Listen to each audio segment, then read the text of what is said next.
Something I would like to mention about the second half of the Lakota woman was a touchy subject about religion. It had mentioned in the novel that peyote makes me understand myself and the people around me. It lets me see the royalness of my people, the royalness of peyote, how good it can be. So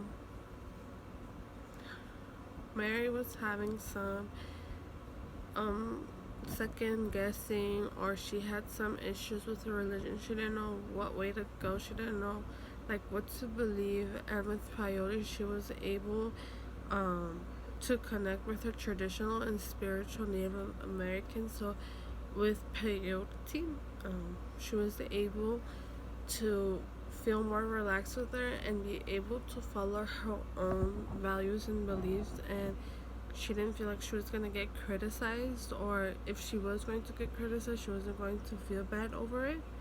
As well as I would like to mention about the Wounded Knee. So I have some notes written down. Dickel Wilson was a corrupt, which was misusing the funds for um, misusing the funds from the tribal funds, and he was also doing voting fraud. So all of the Native Americans were like against him, and once they had like talked to the government, well, the government obviously took Wilson's side, and they didn't believe the people. And the individual that was going against Wilson was Calico. But he had decided to leave because he knew that he had it to go to Wounded, because if not, all of the Native Americans that had spoke against Wilson, they were going to get injured, and he wanted to go protect his own people. So he had went all the way to Wounded Knee in order to protect them. Um, as well as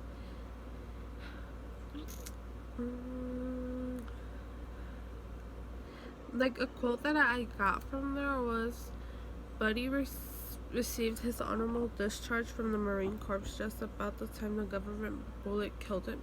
He is buried on the hill by the ditch, joining the ghosts of the other 6 killed. Wounded Knee. His headstone says 2000 came to Wounded Knee. In 1977, one stayed.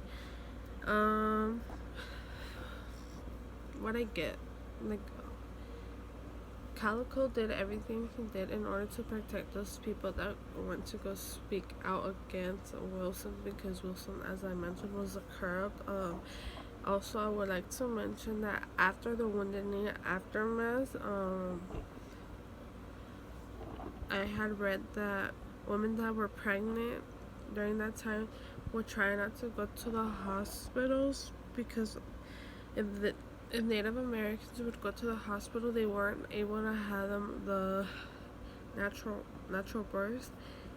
They had to get a C-section, and what the doctors and nurses would do, as well as take the uterus. And the Native Americans were trying to get away, try as much as possible to get away from that. So they would try to go to Wounded Knee in order to give birth there, so they didn't have to go through that experience, because it wasn't their choice. The nurses and doctors would just tell them afterwards, like, oh, you no longer have a uterus. And I think it was just a way of them to prevent the spread, or prevent more Native Americans coming into this world, since they didn't want no more Native Americans. With the Native Americans that they did have, they wanted to convert them into white in order for the Native Americans to be fully converted. And these are just some of the key facts that I got from the second half of Lakota Woman. There's so much more, but thanks.